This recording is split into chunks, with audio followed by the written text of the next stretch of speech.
এর চক্রান্তের ফল ইরান ভোগ করছে। এই ইরান আমেরিকার সাথে মিলে ইরাকের ক্ষতি করেছে। সাদ্দাম হোসেনকে গ্রেফতার করা হয়েছে।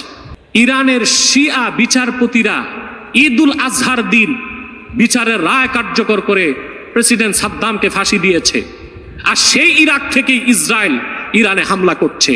এটা ইরানের শিয়াদের মুসলিম সুন্নিদের সাথে বিদ্বেষের ফল সে ভোগ করছে। আমাদের এই আহলে সুন্নাতের ওলেমাগণ এত বিভ্রান্তি ছড়ায়, বলছে যে ইরানের সাহায্যে সাদ্দাম হোসেনকে ধ্বংস করা হয়েছে। কত বড় মিথ্যে কথা এটা। প্রথম যখন আমেরিকা সাদ্দাম হোসেনের উপরে হামলা করে তখন পুরো আরব দেশ মিলে আমেরিকাকে সাহায্য করে, তখন ইরান সাহায্য করেনি কেন? ওর আগে আমেরিকার সাহায্যে ইরানের সাথে সাদ্দাম হোসেন 10 বছর লড়াই করেছে। ইরাকের উপরে কেমিক্যাল হামলাও করেছে সাদ্দাম হোসেন।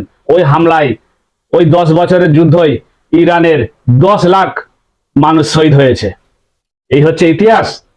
আর ওই আমেরিকা পুরো আরবের সাহায্যে সাদ্দাম হোসেনকে ধ্বংস করেছে। এরা কত বড় জালিম, এরা বিভ্রান্তি ছড়ায়। এরা মৌলানা নয়, আলেম নয়, এরা হচ্ছে বিভাজনকারী। আমাদের আম মুসলমানকে বিভাজন করে রেখেছে।